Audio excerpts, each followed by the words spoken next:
You're listening to 91 Reasons, a journey into the twisted landscape of pop culture. Keep your hands and arms inside the podcast at all times. And now, the voice, Jeff Tucker. It's not a dental appointment today. Today, it's an eye doctor appointment. Rachel's getting her eyes checked so she can get new glasses for this year. So I'm sitting in the parking lot of Lens Crafters. This is not a good parking lot.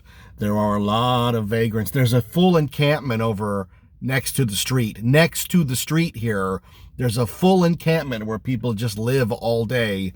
It's weird too, because right over here, on the other side, there's a pretty expensive set of apartments, and it overlooks the Lens Crafters parking lot and the encampment. But here I sit.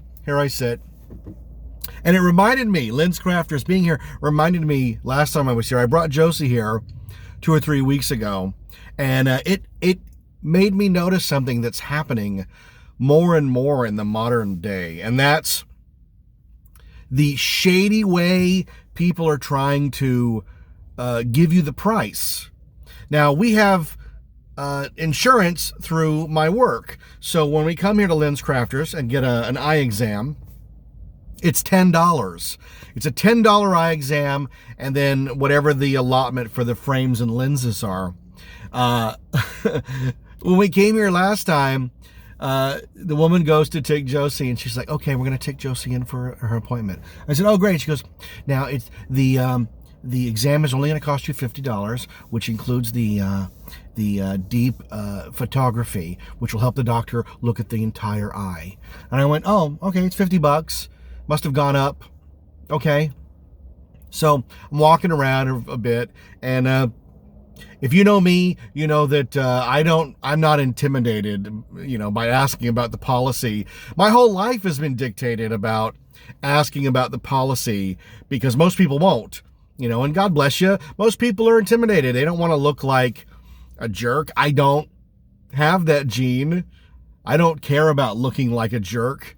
I am a jerk. So, when you know who you are, when you know that you're a jerk, you just embrace it. And you just go, I'm going to go through my daily life and live my life. So I walked up and I said, "You got a question? When we came here last year, and we were here last year at the beginning of the pandemic to get glasses, and this place looked like, E.T.'s house at the end, where they have those tubes everywhere, and everyone's like, the alien is in the kitchen. We've got to get him. The alien." That's what it looked like here. It was terrifying. They've eased off a little bit, but they're still at the point where if you're not doing business directly, you can't go in. Like, I can't go in to wait for Rachel. I could go in for Josie because she's underage, but not Rachel because she's above age.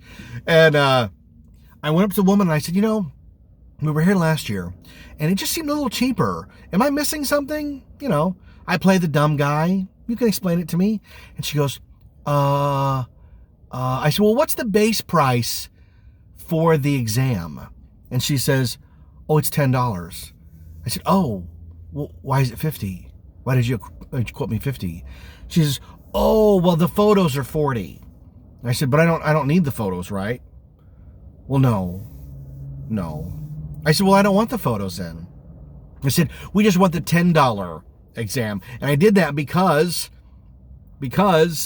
I know Josie's going to pick an expensive set of frames.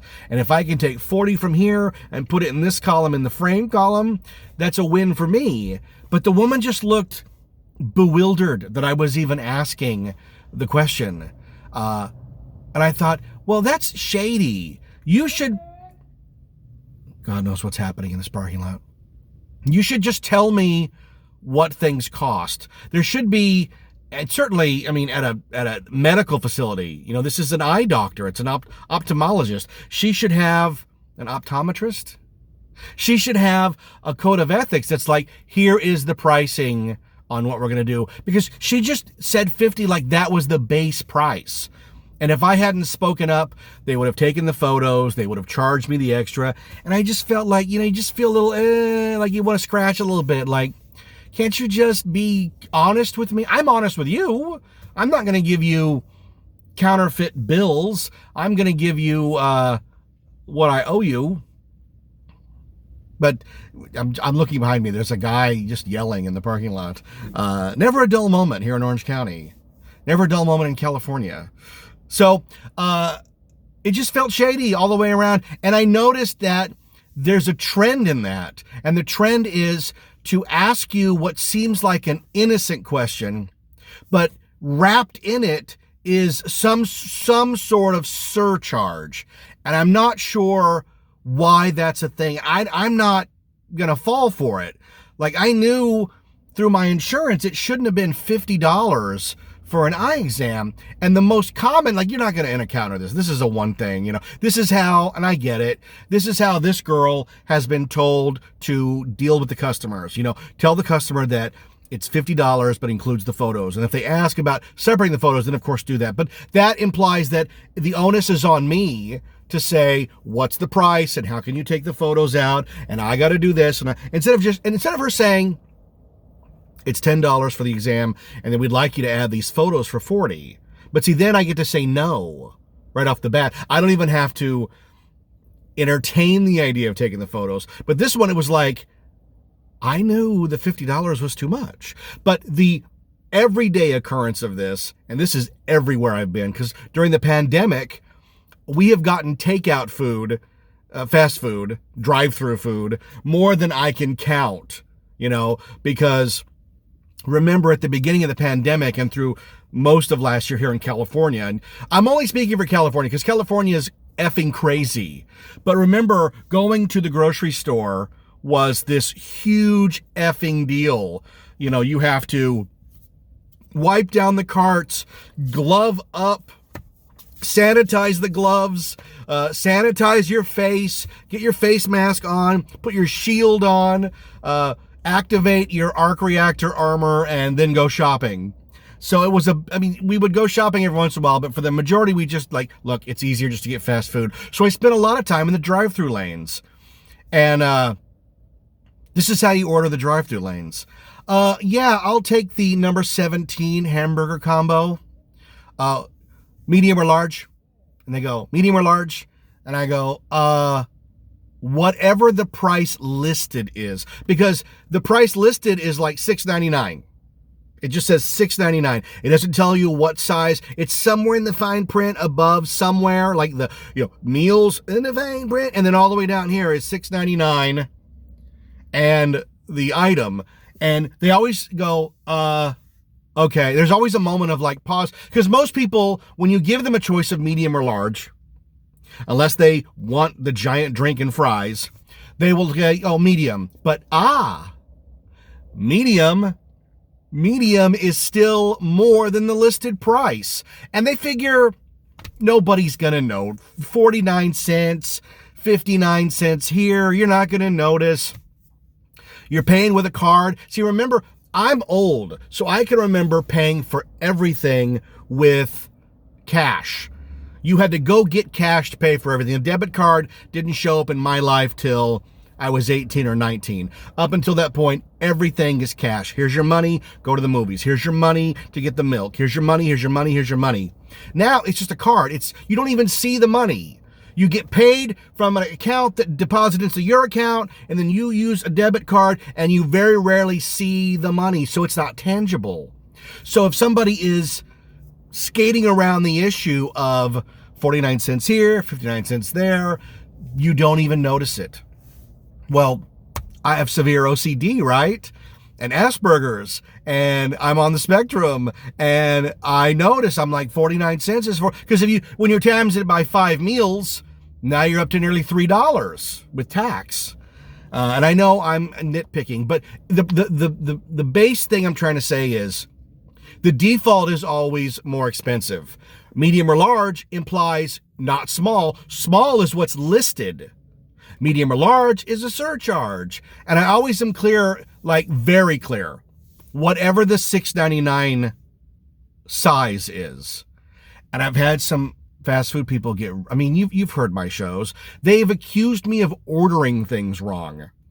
When I order a McDouble, plain, no cheese, it always comes with cheese. always comes with cheese. Even if I've seen it on the screen, it always comes with cheese. And they always go, well, sir, it's a McDouble. It comes with cheese. I said, I know.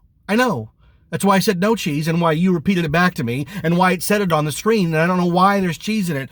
I've been at the fast food joint where they've had to give me 4 separate sandwiches because of the cheese thing. What the fast food's fascination with cheeses, and I always say the same thing. I'm asking you to do less. I'm asking you to do less for the same price. Why is this a problem? But I've learned I'm the issue. I'm the problem. Anytime I have ever pointed out, you've given me too much change, the people, the register people, the clerks, they always look so perturbed with me. Had a girl the other day, she gave me an extra $1. Instead of 4 ones, she gave me 5 ones. And I said, this is your $1 back. And she just looked at it like it was a bug. And I said, well, I don't want your drawer to be short. I said, I've worked retail. I know what it's like at the end of the night if the drawer doesn't come out right. That can be a nightmare because you're on the hook for it. But she just looked, oh. And I was like, well, I have a pretty strict moral code. That $1's not mine. I was only entitled to $9, not $10. And you know what? I've even done that at the swap meet because someone will give me too much change and they look at me, oh my God, you're being honest. I'm like, well, yeah, I would steal from you? I wouldn't steal from you. The only time I didn't do it, it happened not that long ago. She had a box of old videotapes. I bought a California Adventure tape about opening day, and then I bought the Oingo Boingo farewell concert double cassette tape. And I said, how much are your videotapes? And she goes, they're $1 each. I said, oh, cool, I'll take these 2. And she goes, it's $3. I said, what? She goes, it's per tape. I said, oh, okay, sure. So I picked up some other items. I said, how much are these? She goes, well, those are $3. I said, okay. So I handed her a 5, and she just walked away. And I went, I owe you $1? And she just walked away, and I was like, okay. I turned to Rachel, I said, I'm not chasing her down to give her $1 for the extra videotape in the videotape 2-pack set of Oingo Boingo. I just was like, she just looked at me like I was stupid. It's $1 per tape, sir. And I'm like, so if I was at Blockbuster and you were the clerk, this is 2 rentals and not just 1 rental for the whole concert? I have to rent it like the first part of the concert, and then I have to bring it back and then rent the second part of the concert? Are you out of your mind? It turned out, it's a no-brainer. No big deal. And the interesting part is, so what did I give her, $5? I sold the California Adventure videotape for $20 and the Oingo Boingo videotape 2-pack for $18. So I did okay. And you know what? I would have given her the other $1. If she had said $6, I would have given her the $6 because we'd already made the deal. But she goes, $5. Okay, maybe I'm misreading it and she was giving me a bargain. Like she was bundling them together for a bargain. But she didn't look like the person who was going to give me a bargain in any way. She just didn't. Yeah, so there's my adventures in commerce. I guess I should, I'm so late to the game here, but I apologize. I have been so busy with Knott's ramping up. The Boys and Brave Festival is going on. At some point, we're going to open, so there's a lot to do. And you'd think I'd have all this extra time, and you really don't. You really don't have this extra time. So finding time to sit here in this car and do a show is rare. It's very rare. But anyways, I finished WandaVision, and wow, was that bad? I felt like the only person on earth who thought it was a train wreck. And like most long form storytelling, and we're talking about 6 episodes, 8 episodes, I don't remember. I'm going to give them the benefit of the doubt and save my judgment until the end. But I knew very early on they were never going to make any of this stuff all make sense. That it was all going to be Doe Machina, the god of the machine. They were just going to make something at the end that just wiped the slate. I just knew that, wiped the slate clean. You just knew that because there were way too many plot threads. So the first few episodes of the different TV shows were interesting. And then the introduction of Agatha as the villain of the piece. I mean, she's not the villain of the piece. Agatha was an opportunist, but she was not the villain of the piece. She was not the antagonist. The protagonist and antagonist of the entire show was the same person, Wanda. She was responsible, obviously, for everything we saw. They threw in Agatha and then oh my God, that stupid theme song that everybody thought was like the greatest thing since, I don't know, Baby Shark. You can see what realm I'm putting it in. You know, it was Agatha all along. Was it? Was it really? Another red herring, another side quest designed to like just throw us off the scent. Like, Agatha's done this to her. And then we find out Agatha is this centuries-old witch who wants to become some uber witch, and she killed her coven. And here's the thing that they did. Weird moment. They took us back to Salem and had her at the stake, you know, being burned by her coven, and she's uber powerful. And wait. Did that show just justify the Salem witch trials? It did. It justified the persecution of innocent people in that show. Think about it. The context of the show is there were really witches in Salem. So the people that were murdered, killed, tortured, drowned, burnt, all real, all justified. Yeah, that's a stretch for a show like that. I don't know why you want to wade into those waters, but here we are. We have these moments of Agatha leading Wanda through her life on a tour, and it's trying to give us like justification for all that we've seen before. And the justification being Wanda watched her parents get killed by a Stark bomb. Now we have the catalyst for why she's on Ultron's side in Age of Ultron, because she blames Tony Stark. It's an old trope. But her and her family watched a lot of Western civilization DVDs, so now she's into Western pop culture, and that's why the TV shows are missed in the beginning there. It's her retreating into her life before, because remember, Wanda was blipped away and then came back. The snap killed her, the blip brought her back, and the first thing she went to see was the body of the Vision. And when she gets to Sword, she finds that they're taking the Vision apart so they can see what makes him tick and create a weapon. And my question is, they've had the Vision there for 5 years, and this is all they've done?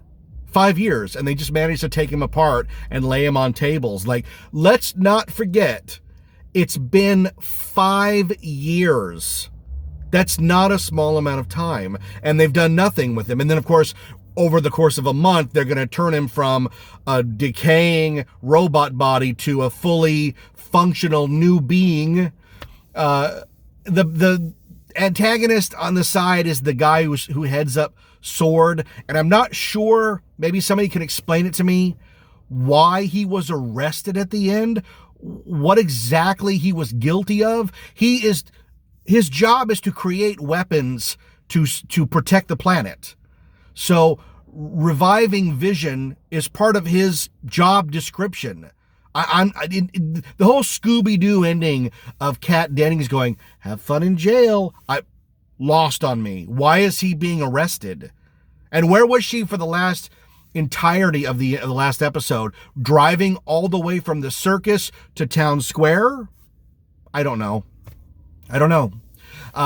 We're treated to an just stupid scene with Quicksilver. We have the Quicksilver from the X-Men universe, and he's going to merge the two units. I mean, that's what we were headed towards, right? Were we headed towards the merging of the X-Men into the universe. Not a fan theory, a fan hope was at the end we were going to see Professor X roll up and go, everything's under control, we've got it. And they didn't do that. Not only did they not do that, but they pulled a flipperoonie worthy of Ryan Johnson by having Quicksilver just be some guy, and his last name is Boner. And she goes, your last name is Boner? And he goes, Boner.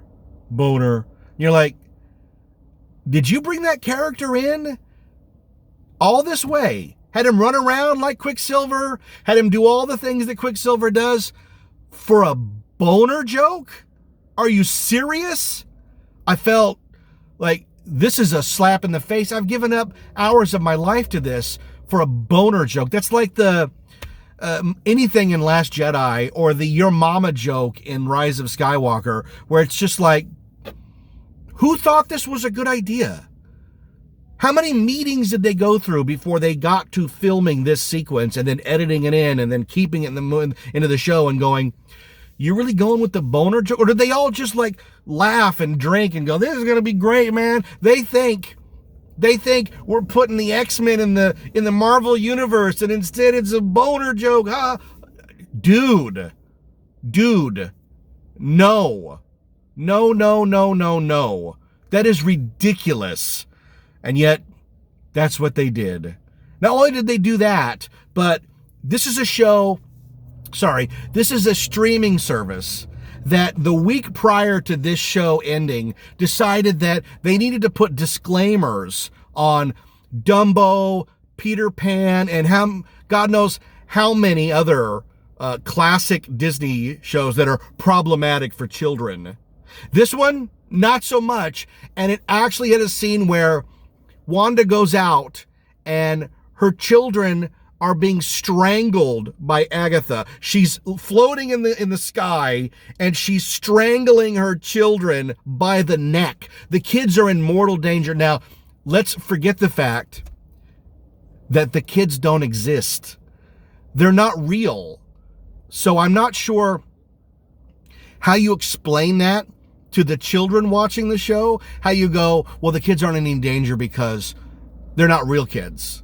They're fake kids. I haven't seen a flip like that, like asking us to care about kids that don't exist, since the crap fest movie, The Family Man, with Nicolas Cage, directed by Brett Ratner, who directed X3. We've circled around. That's a movie where Nicolas Cage plays a very successful man who suddenly wakes up. Don Cheadle is in it. Don Cheadle, who plays Iron Patriot. He wakes up one day, not in his fancy upscale life, but as a family man working a 9-to-5 job. And he has kids that he falls in love with, and we, the audience, are expected to fall in love with as well. And then at the end of the movie, he has to decide to stay in this life or go back to his old one. And he goes back to his old life, and the children that we've spent 80 minutes in love with vanish. I remember watching that movie thinking, what do they want out of us? What do they want out of the audience? Because you've just told us, we got you to care, ha. And it's not like they died. They ceased to exist. And they did the same thing in this show, where these kids don't exist. And the idea of, well, maybe they were going to, again, just fan theory. Not even fan theory, again, fan want. Are they going to take these kids and somehow personify them in the real world? And instead, they didn't do anything like that. They simply wiped away all of Wanda's fantasy. You know, the Vision is dead, completely dead. Paul Bettany did this really stupid thing where he told everybody there was a big cameo at the end, setting us up for Patrick Stewart, Hugh Jackman, anybody. And instead, the big cameo was two Visions. It was him. He'd always wanted to work with himself. So there's two Visions, one all white, one fantasy dead. The all white one is tangible. And They didn't do a Star Trek 3 Search for Spock where they transferred Wanda's wanting into the Vision. I mean, if the white Vision had turned to color at the end, like he had absorbed all of the memories of the other one, imagine how beautiful that would be. But here's the problem. The problem is that the show and the characters are doomed from the start. From the start.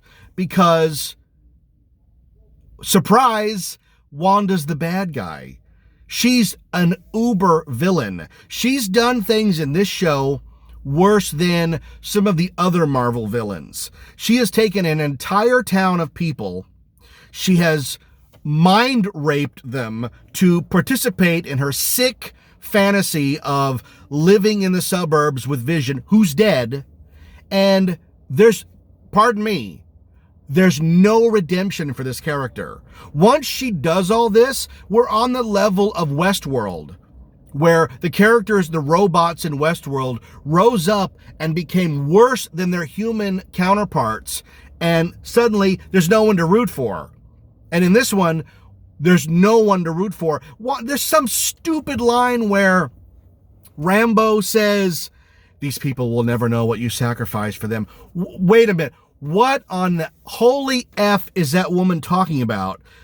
What did Wanda sacrifice? The Vision sacrificed himself to save the planet. Now, it was undone by Thanos, but he was willing to kill himself lest half of humanity be blinked out of existence. What exactly did Wanda sacrifice? Losing him? How about a flash here?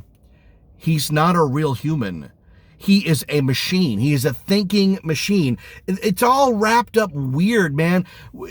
There's shades of, this is not the movie you want to be compared to, but it's shades of Bicentennial Man with Robin Williams, where he's a robot who lives long enough and trades out all his parts that eventually he's human and then wants to die.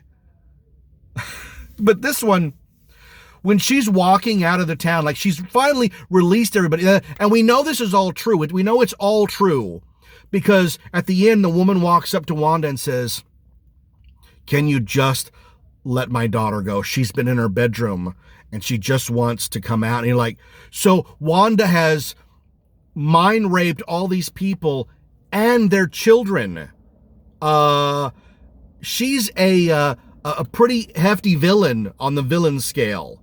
You know, she's somebody the Avengers would need to take out, because you can't have somebody walking around who's mind raping an entire town to participate in her sick fantasies. That's why at the beginning of this, the better explanation would have been that somebody is fooling Wanda into thinking that everything is fine because they're trying to get her to say or do something. And even if that had been Agatha saying, "Look, I'm going to pretend I'm going to get into Wanda's psyche and make her think that all of this is real. And eventually she's going to give me the secrets of being the Scarlet Witch." That's a better ending. But they didn't do that. Agatha was just a side person. She's not the real villain in the film, in the series. Wanda is the real villain. The show ended with another stupid two characters shooting lights at each other. This gets so boring. Okay. We saw this in Return of the Jedi 38 years ago. 38 years ago, the red light and the green light fought each other, and good triumphed over evil. And we've been doing it ever since. Harry Potter ended with two things of light going at each other. Oz the Great and Powerful was two things of light going at each other.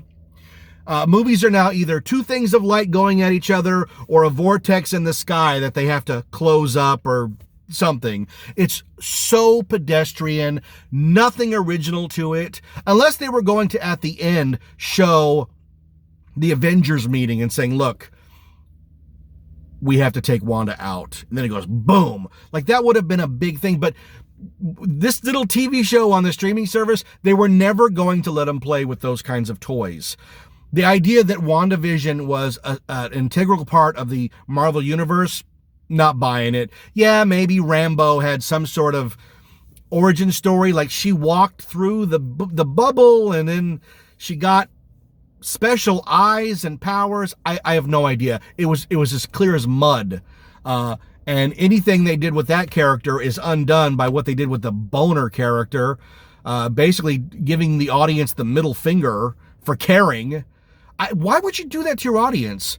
And I'm not talking fan service, because fan service is another thing. What I'm talking is, because fan service was putting him in the outfit from the cartoon or the comic book.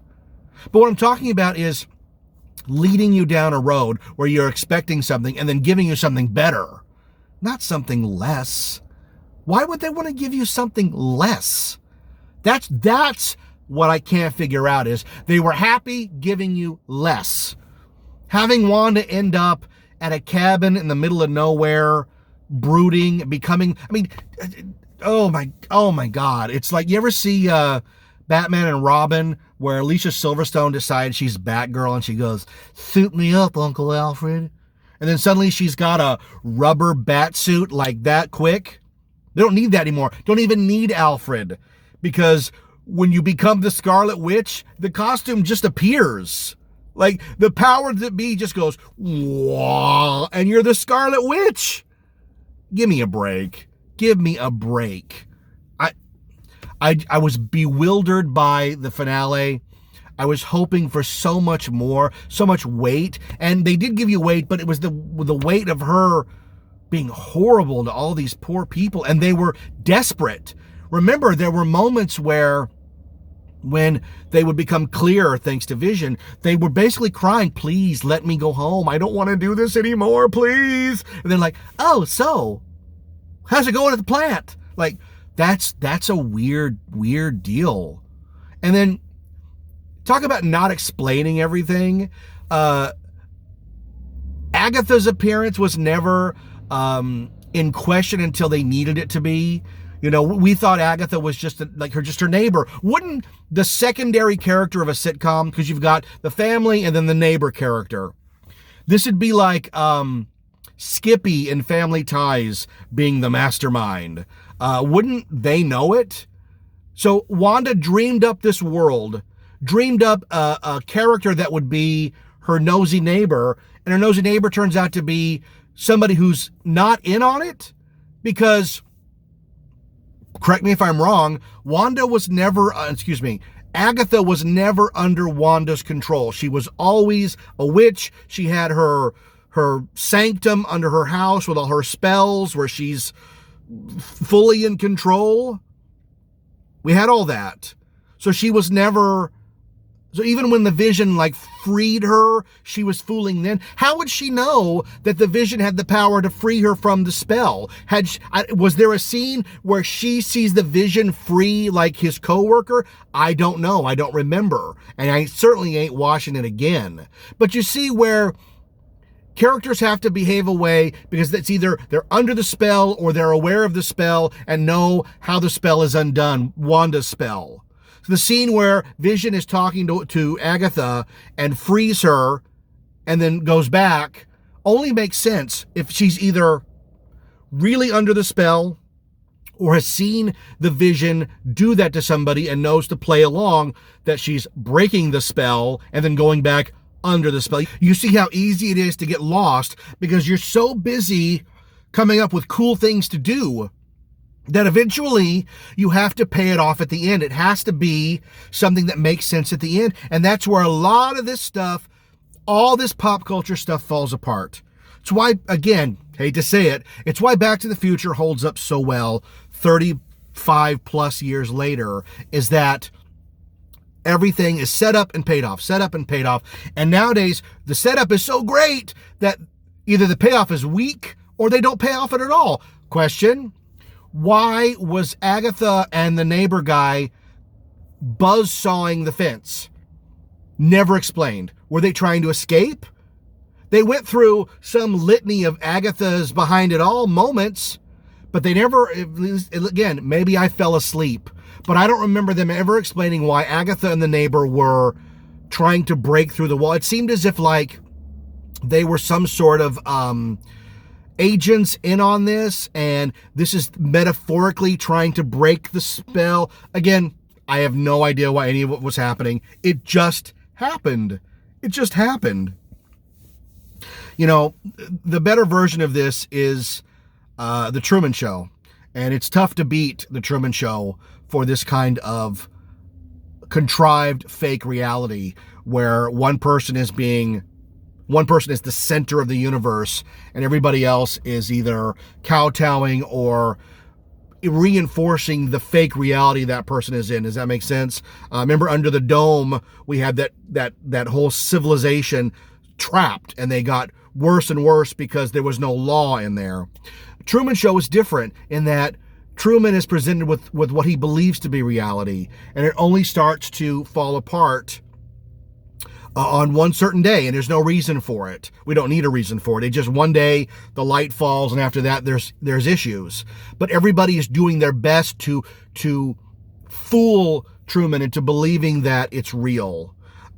This is forced. They're being forced to pretend that Wanda's reality is real. There's a great story in all of that, if you're going to have it make sense.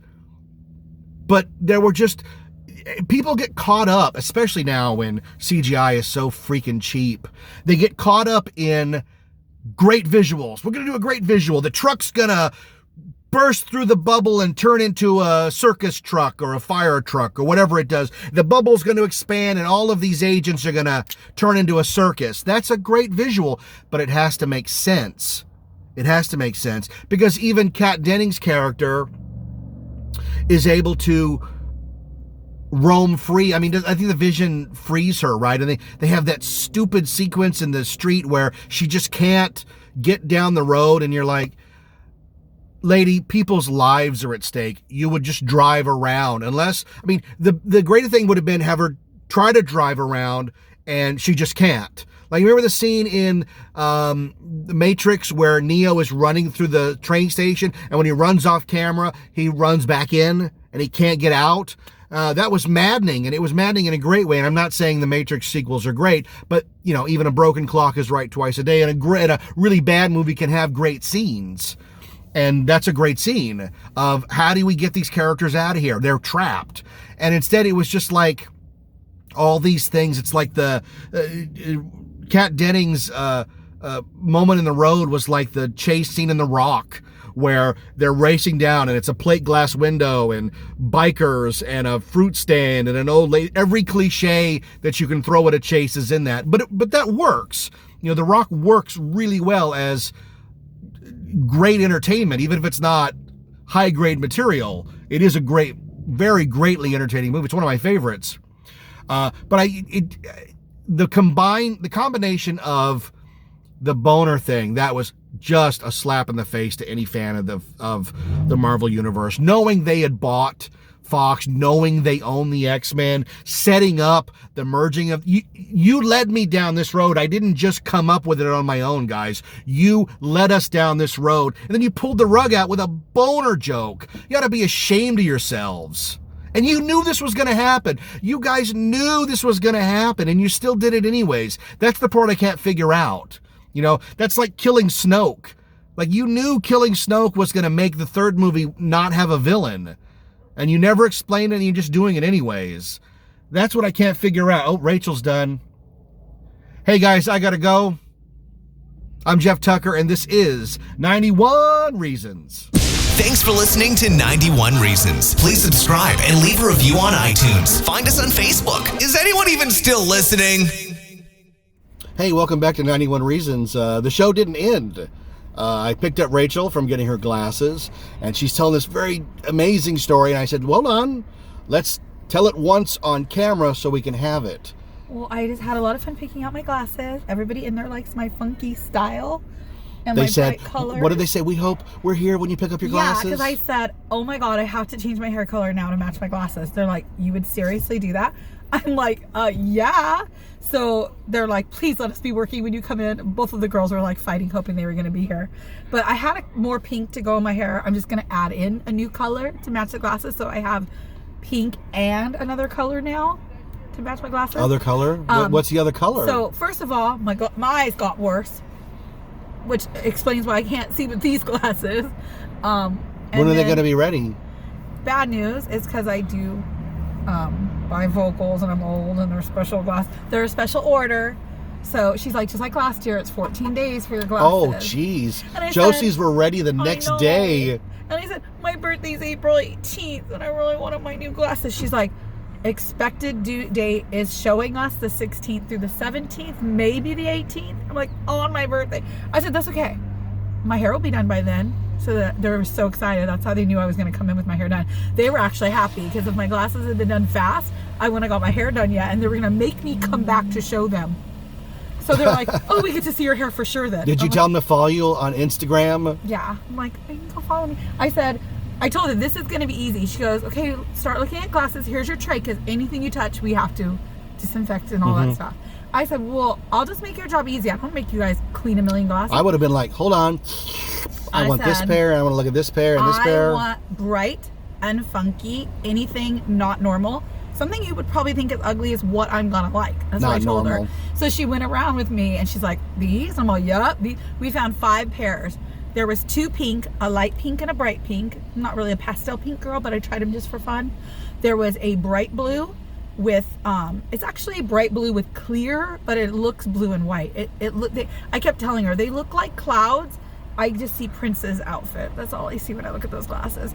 And then there was another pair that was clear with every color of the rainbow splattered on it, like paint splatters, pink, yellow, black, and clear, which I really liked. But that pair was $300 for the frame. My insurance don't cover that, so I had to pay it out of my pocket. And honestly, I didn't not get those just because, you know, what I liked best. I tried them all on, and they were up there, those expensive ones. So I didn't put them out right away.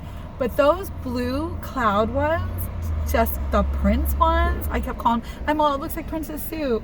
So I don't know how well it did justice in the pictures, but I took pictures, so I'll send them to you so you can post everyone to see all 5 choices that I went through, and the blue clouds one.